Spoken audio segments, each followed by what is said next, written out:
Hi friends, പുതിയൊരു വീഡിയോയിലേക്ക് എല്ലാവർക്കും സ്വാഗതം. അപ്പോൾ ഇന്ന് കാണിക്കുന്നത് ഒരു 5G ഫോണാണ്. അതായത് ലോ ബജറ്റിൽ നല്ലൊരു ബ്രാൻഡഡ് ഫോൺ വേണം. അത് 5G ഫോണായിരിക്കണം, 8GB എങ്കിലും റാം വേണം, 256GB ഇൻറ്റേർണൽ മെമ്മറി വേണം. ഇങ്ങനെയൊക്കെ നോക്കുന്നവർക്ക് ഒരു മീഡിയം ബജറ്റിൽ, അതായത് കുറഞ്ഞ ബജറ്റിൽ എന്ന് തന്നെ പറയാം, ഒരു ഫോണാണ് മോട്ടോ G54 എന്നുള്ള ഫോണ്.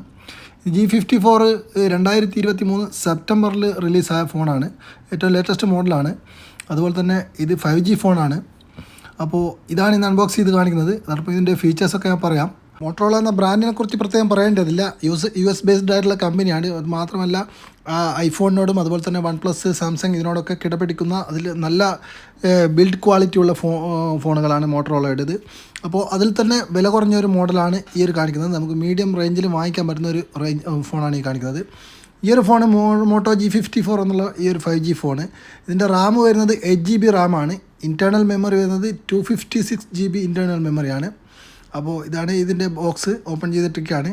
ഇതിൻ്റെ ഈ ബോക്സൊക്കെ ഫുൾ പ്ലാസ്റ്റിക് ഫ്രീ ആണ്. ഇത് പരിസ്ഥിതിക്ക് അനുയോജ്യമായ രീതിയിലാണ് ഇത് പാക്ക് ചെയ്തിരിക്കുന്നത്. അപ്പോൾ ഇതിൻ്റെ കാർട്ടൂണിൽ അടങ്ങിയിരിക്കുന്നത് ഇതിൻ്റെ മോട്ടറോളയുടെ ഒരു ബുക്ക്ലെറ്റ് കാണാൻ പറ്റും. അതുപോലെ തന്നെ സിം ഇജക്റ്റ് പിന്ന്, അതുകൂടാതെ 15 വാട്ട്സിൻ്റെ ഒരു ചാർജർ, Type-C to USB പോർട്ടാണ്. അപ്പോൾ ഈ ഒരു ചാർജറും അതിൻ്റെ കേബിളും മാത്രമാണ്. ഹെഡ്സെറ്റ് ഇതിൻ്റെ കൂടെ ഇല്ല. ഇപ്പോൾ വരുന്ന ഫോണുകൾക്കൊന്നും ഹെഡ്സെറ്റ് ഇതിൻ്റെ കാർട്ടണിൽ ഉണ്ടാവില്ല. ഹെഡ്സെറ്റ് നമ്മൾ എക്സ്ട്രാ വാങ്ങിക്കേണ്ടി വരും. അപ്പോൾ ഈ ഒരു ഫോണിന് 3mm ജാക്ക് ഉള്ള ഫോണാണ്. അതുകൊണ്ട് തന്നെ ഹെഡ്സെറ്റ് വാങ്ങിക്കുമ്പോൾ 3.5mm നോർമൽ ഹെഡ്സെറ്റ് വാങ്ങിച്ചാൽ മതി. Type-C പോർട്ടുള്ളത് വാങ്ങിക്കണമെന്നില്ല. സാധാരണ ഏത് ഹെഡ്സെറ്റും യൂസ് ചെയ്യാൻ പറ്റും. അപ്പോൾ ഇതാണ് ഇതിൻ്റെ ഒരു കാർട്ടൂണ്. ഇതിൻ്റെ കാർട്ടൂൺ നമുക്ക് കാണാൻ പറ്റും. അതായത് പെട്ടെന്ന് ദ്രവിച്ചു പോകുന്ന മോഡൽ കാർട്ടൂണാണ്. ഇനി ഫോണിൻ്റെ സ്പെസിഫിക്കേഷൻ കാര്യങ്ങളൊക്കെ പറയാം. ഈ ഒരു ഫോണിൻ്റെ ഡിസ്പ്ലേ സൈസ് വരുന്നത് 6.5 ഇഞ്ച് ഡിസ്പ്ലേ ആണ്. ഇതിൻ്റെ ക്യാമറ ഒക്കെ ബാക്ക് സൈഡ് പ്ലാസ്റ്റിക് ബോഡിയാണ്. കാണാനൊക്കെ നല്ല ലുക്കാണ്. പിന്നെ വീണ് പൊട്ടിപ്പോകുന്ന ബാക്ക് ഗ്ലാസ് പൊട്ടുന്നൊന്നും പേടി വേണ്ട. നല്ല മെറ്റീരിയലാണ് ഇതിൻ്റെ ബാക്ക് ഗ്ലാസ് വരുന്നത്. ബാക്ക് ഗ്ലാസ് അല്ല, ബാക്ക് പ്ലാസ്റ്റിക് മെറ്റീരിയലാണ്. അപ്പോൾ ഇതിൻ്റെ ഒരു സ്റ്റിക്കർ നമുക്ക് റിവീൽ ചെയ്ത് നോക്കാം. ഫുൾ വീഡിയോയിലോട്ട് പോകുന്നതിന് മുമ്പ് എല്ലാവരും ചാനൽ സബ്സ്ക്രൈബ് ചെയ്യുക. അതുപോലെ തന്നെ മോട്ടറോളയുടെ ഫോണുകൾ ഉപയോഗിച്ചവരുണ്ടെങ്കിൽ നിങ്ങളുടെ റിവ്യൂ ഒരു കമൻറ്റായിട്ട് ഇട്ട് കഴിഞ്ഞാൽ മറ്റുള്ളവർക്ക് അത് വലിയൊരു ഉപകാരമായിരിക്കും. കയ്യിൽ ഒതുങ്ങിയൊരു ഫോണാണ്. വെയിറ്റൊന്നും അധികം വെയിറ്റ് ഇല്ല. 177 ഗ്രാമാണ് ഇതിൻ്റെ വെയിറ്റ് വരുന്നുള്ളത്. ഇതിൻ്റെ ഡിസ്പ്ലേ നമുക്ക് കാണാൻ പറ്റും. 128 Hz ഉള്ള LCD ഡിസ്പ്ലേ ആണ്. 6.5 ഇഞ്ചാണ് ഇതിൻ്റെ ഡിസ്പ്ലേ സൈസ് വരുന്നത് എന്ന് പറഞ്ഞു. അപ്പോൾ ഇതിൻ്റെ ബാറ്ററി 5000 mAh ബാറ്ററിയാണ് വരുന്നത്. ഡിസ്പ്ലേ ക്ലാരിറ്റിയൊക്കെ നല്ല അടിപൊളി ക്ലാരിറ്റിയാണ്. ഞാൻ മുമ്പ് ചെക്ക് ചെയ്തതാണ്. മുമ്പ് ഒരുപാട് കസ്റ്റമർ നമ്മളിരുന്ന് എടുത്താണ്. അപ്പോൾ അവർക്കൊക്കെ നല്ല അഭിപ്രായമാണ്. കാരണം ഈ ഒരു റേഞ്ചിൽ പ്രൈസ് റേഞ്ച്, ഇതിൻ്റെ പ്രൈസും കാര്യങ്ങളൊക്കെ ഞാൻ ലാസ്റ്റ് പറയാം. ഒരു മീഡിയം റേഞ്ചിൽ വരുന്ന ഫോണിൽ ബെസ്റ്റ് ഓപ്ഷൻ എന്ന് തന്നെ പറയാം. കാരണം വില കുറഞ്ഞ ഒരുപാട് ബ്രാൻഡുകൾ ഇറക്കുന്നുണ്ടെങ്കിലും നല്ലൊരു ബ്രാൻഡഡ് ഫോണ് മീഡിയം റേഞ്ചിൽ വേണമെന്നുള്ളവർക്ക് ഈ ഒരു മോഡൽ നല്ലൊരു ഓപ്ഷനാണ്. മോട്ടോയുടെ 8G മോഡലൊക്കെ വരുന്നത് നല്ല പ്രൈസാണ്. അതിനൊക്കെ 1000 dirhamsൻ്റെ മുകളിൽ വരുന്നുണ്ട്. അപ്പോൾ ഇത് അത്രയൊന്നും പ്രൈസ് റേഞ്ച് വരുന്നില്ല. അപ്പോൾ ഇതിൻ്റെ ഡിസ്പ്ലേ LCD ആണെങ്കിലും 128 Hz റിഫ്രഷ് റേറ്റുള്ള ഡിസ്പ്ലേ ആണ്. അപ്പോൾ നല്ല ക്ലാരിറ്റിയും കാര്യങ്ങളൊക്കെ ഉള്ള ഡിസ്പ്ലേയും കാര്യങ്ങളാണ്.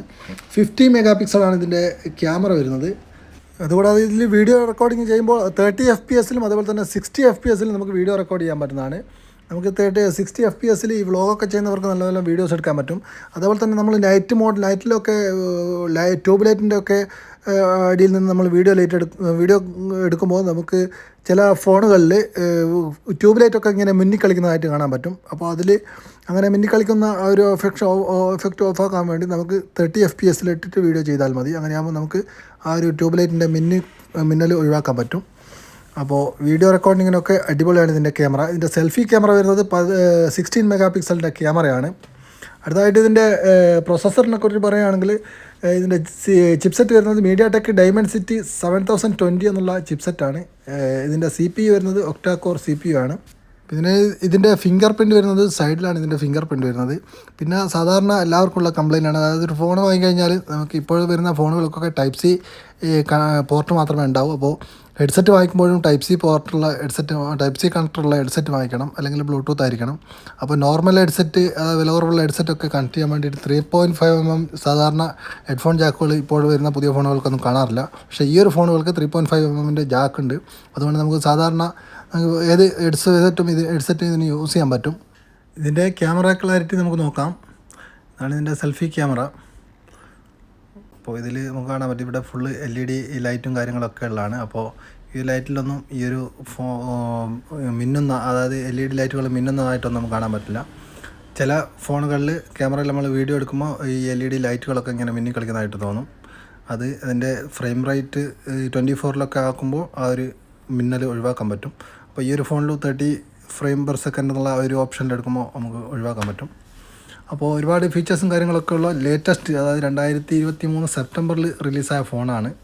അപ്പോൾ ഇതിന് പ്രൈസൊക്കെ ഇവിടെ വളരെ നല്ല റേറ്റാണ്, കാരണം അധികം പ്രൈസൊന്നും വരുന്നില്ല. ഇവിടെ ദുബായിലെ പ്രൈസ് വരുന്നത് ഏകദേശം 600 ദിർഹംസിൻ്റെ താഴെയായിട്ടേ വരുന്നുള്ളൂ. അത് ഇന്ത്യൻ റുപ്പീസിലേക്ക് കൺവേർട്ട് ചെയ്യുകയാണെങ്കിൽ ഏകദേശം ഒരു 15,000 രൂപക്കൊക്കെ താഴെയായിട്ടേ വരൂ. അപ്പോൾ ഇന്ത്യൻ റുപ്പീസിൽ ഇവിടെ ടാക്സൊക്കെ കൂടുമ്പോൾ കുറച്ചും കൂടി വില കൂടാൻ ചാൻസ് ഉണ്ട്. എങ്ങനെയായാലും ഒരു 20,000 രൂപയുടെ താഴെ വരുന്ന ഫോണുകളിൽ 256 GB internal memory, 8 GB Ram, ആ ഒരു ഫോൺ വരുന്ന ബ്രാൻഡഡ് ഫോണുകളിൽ ഏറ്റവും നല്ല ഓപ്ഷനാണ് ഈ ഒരു മോഡൽ.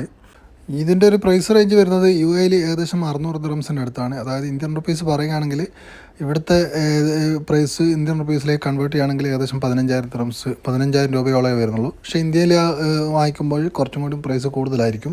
എങ്ങനെയായാലും ഒരു 18,000 20,000ൻ്റെ ചുവടിൽ ഈ ഒരു ഫോൺ കിട്ടാൻ ചാൻസ് ഉണ്ട്.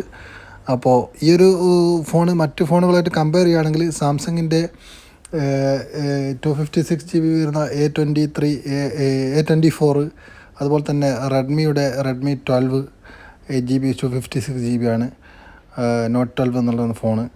അതുപോലെ തന്നെ ഓപ്പോയുടെ A78 എന്നുള്ള ഫോണ്. ഈ ഒരു ഫോണുമായിട്ട് ഈ ഒരു ബ്രാൻഡുകളുമായിട്ട് കമ്പയർ ചെയ്യുമ്പോൾ അതിലൊക്കെ ഏറ്റവും ബെസ്റ്റ് ഓപ്ഷനാണ് ഈ ഒരു മോട്ടറോളയുടെ ഈ ഒരു മോഡൽ. ഞാൻ ഏറ്റവും ആദ്യം ഉപയോഗിച്ച ബ്രാൻഡ് എന്ന് തന്നെ പറയാം. ഒരുപാട് വർഷങ്ങൾക്ക് മുമ്പ് അന്ന് നോക്കിയയുടെ 3310 എന്നുള്ള ഈ ഒരു ആ ഒരു മോഡലൊക്കെ ഉണ്ടായിരുന്ന ആ ഒരു കാലത്ത് തന്നെ മോട്ടറോളയുടെ ചെറിയ ഫോണുകളുണ്ടായിരുന്നു. അപ്പോൾ ആദ്യം ഞാൻ യൂസ് ചെയ്തിരുന്നത് ഈ ഒരു ഫോണാണ്. പിന്നീട് കുറേ കാലത്തിന് ശേഷം പിന്നെ മോട്ടറോള സ്മാർട്ട് ഫോൺ വന്നപ്പോൾ മോട്ടറോള അങ്ങനെ കാണാറില്ല. പക്ഷേ മോട്ടറോളയുടെ ഒരുപാട് മോഡലുകൾ ഇപ്പോഴും ഇറങ്ങുന്നുണ്ട്. അധികം അഡ്വർടൈസിങ് ആഡും കാര്യങ്ങളൊക്കെ അവർ കൊടുക്കാറില്ല, അതുകൊണ്ടായിരിക്കാം. മോട്ടറോളയുടെ ഫോണുകൾ ബിൽഡ് ക്വാളിറ്റിയുടെ കാര്യത്തിലാകട്ടെ, അതുപോലെ തന്നെ പെർഫോമൻസിൻ്റെ കാര്യത്തിലാകട്ടെ, ക്വാളിറ്റിയുടെ കാര്യത്തിൽ ഒരു വിട്ടുവീഴ്ചയും അവർ ചെയ്യാറില്ല. അതുപോലെ തന്നെ പ്രൈസ് റേഞ്ച് ഒത്ത പ്രൈസാണ്. മോട്ടറോളയുടെ മറ്റൊരു ഫോൺ ഇപ്പോൾ മെനഞ്ഞാന്ന് 2 ദിവസം മുമ്പ് ഞാൻ അൺബോക്സ് ചെയ്ത് ഒരു കസ്റ്റമർക്ക് വേണ്ടി അൺബോക്സ് ചെയ്തിരുന്നു. അത് മോട്ടോ എഡ്ജ് 40 എന്നുള്ളൊരു ഫോണാണ്. അതും സൂപ്പർ ഫോണാണ്. അതിന് പിന്നെ പ്രൈസ് കുറച്ച് കൂടുതലാണ്. അത് എഡ്ജ് വരുന്ന ഡിസ്പ്ലേ ആണ്. ആ ഡിസ്പ്ലേ LED എഡ്ജ് ഡിസ്പ്ലേ ആയതുകൊണ്ട് തന്നെ അതിന് പ്രൈസ് കുറച്ച് കൂടുതലാണ്. ഇതിൻ്റെ പ്രൈസ് റേഞ്ചും കാര്യങ്ങളൊക്കെ, ഇന്ത്യയിലെ പ്രൈസ് റേഞ്ചും കാര്യങ്ങളൊക്കെ നിങ്ങൾക്ക് അവിടുന്ന് ഓൺലൈനിൽ സെർച്ച് ചെയ്താൽ കാണാൻ പറ്റും. അപ്പോൾ ആരെങ്കിലും അത് കാണുന്നുണ്ടെങ്കിൽ അതിൻ്റെ പ്രൈസ് റേഞ്ചും കാര്യങ്ങളൊക്കെ കമൻറ്റായിട്ട് ഇട്ട് കഴിഞ്ഞാൽ അത് മറ്റുള്ളവർക്ക് ഒരു ഉപകാരമായിരിക്കും. അപ്പോൾ അടുത്ത വീഡിയോയിൽ വീണ്ടും കാണാം. എല്ലാവർക്കും bye. Signing off, C Tap tech.